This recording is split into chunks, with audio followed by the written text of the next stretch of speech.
Hi అండి. సంవత్సరం పాటు ముక్క మెత్తపడకుండా 1 ఇయర్ నిల్వ ఉండే మామిడికాయ పచ్చడినైతే మనం చేసుకుందాము.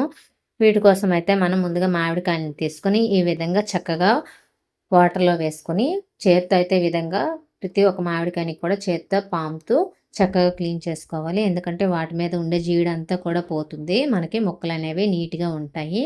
ఈ విధంగా పొడి క్లాత్‌తో తుడుచుకొని మనము నైట్ అంతా కూడా ఫ్యాన్ కింద పెట్టి ఆరబెట్టుకున్నట్టుగయితే మనకి ఏ విధంగా తడి లేకుండా ఉంటాయి. వీటిని మార్నింగు మార్కెట్‌కి తీసుకెళ్ళినట్టుగయితే మనకి ఈ విధంగా ముక్కలనేవి కట్ చేసి ఇచ్చేస్తారు. మనకు కావాల్సిన సైజ్ చెప్పినట్టుగయితే కట్ చేసి ఇస్తారు. వీటిని ఇంటికి తెచ్చుకున్న తర్వాత ఇందులో ఉండే జీడిని, అలాగే ముక్కల మీద ఉండే వైట్ కలర్ పొర ఉంటుంది. వాటినైతే తీసుకోవాలి.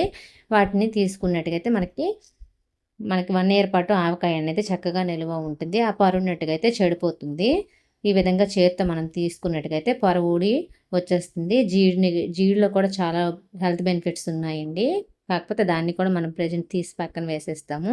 వేసేసి ఈ ముక్కలన్నింటినీ కూడా ఒక క్లాత్‌తో అయితే ప్రతి ముక్కని కూడా ఈ విధంగా తుడుచుకోవాలి. తడి ఏమీ లేకుండా తుడుచుకొని పక్కన పెట్టుకోవాలి. నేనైతే 10 మామిడికాయలకు గాను ఆవకాయ పెడుతున్నాను. ఈ విధంగా ముక్కలన్నింటినీ కూడా ఒక పళ్ళెంలో వేసుకొని పక్కన పెట్టుకోవాలి.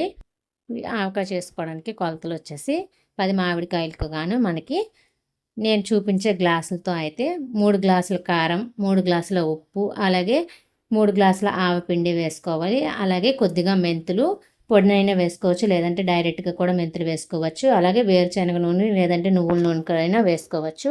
వీటి ప్రాసెస్ వచ్చేసి ముందుగా ఒక పెద్ద బేషన్ తీసుకొని అందులో మామిడికాయ ముక్కలన్నింటినీ కూడా వేసుకోవాలి.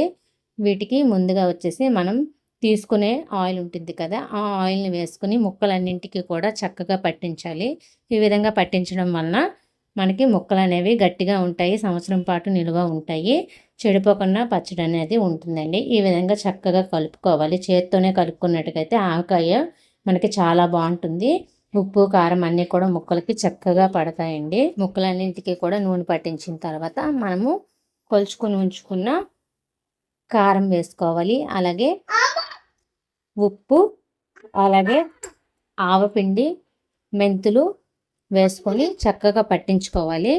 చాలామంది అయితే వెల్లుల్లిపాయలు వేసుకుంటారు. నేనైతే వెల్లుల్లిపాయలు వేసుకోవట్లేదు. ఎందుకంటే మేము వారం పూట తినం కాబట్టి వెల్లుల్లిపాయలనైతే స్కిప్ చేస్తున్నాను. వెల్లుల్లిపాయలు వేసుకుంటే ఇంకా టేస్ట్‌గా ఉంటుంది.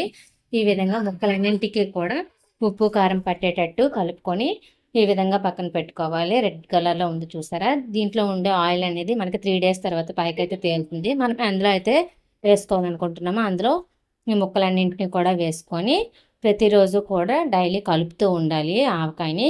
కలిపినట్టుగా అయితే మనకి ముక్కలన్నీ కూడా ఈవెన్‌గా ఊరుతాయి. 3 డేస్ తర్వాత చూసుకున్నట్టుగయితే మనకి ఎంతో టేస్టీగా ఉండే ఆవకాయ అనేది రెడీ అయిపోతుంది. 3 డేస్ తర్వాత ఇలా చూస్తే మనకి ఆవకాయలో ఉండే ఆయిల్ అంతా కూడా పైకి వస్తుంది. పైకొచ్చినట్టుగా అయితే మనకి ఆవకాయ అనేది రెడీ అయిపోతుందండి. ఈ విధంగా వచ్చినట్టుగయితే అప్పుడు మనం ఉప్పు, కారం టేస్ట్ చేసినట్టుగయితే మనకు సరిపడకపోతే మళ్ళీ కొద్దిగా యాడ్ చేసుకున్నట్టుగయితే అంత టేస్టీగా ఉండే ఉప్పు ఆవకాయ, మామిడికాయ పచ్చడి అనేది రెడీ అయిపోతుందండి. మీకు గనుక ఈ వీడియో నచ్చితే లైక్ చేసి, షేర్ చేసి, సబ్స్క్రైబ్ చేయండి. మరిన్ని వీడియోస్ కోసం మన ఛానల్‌తో సబ్స్క్రైబ్ చేయండి. Thank you for watching.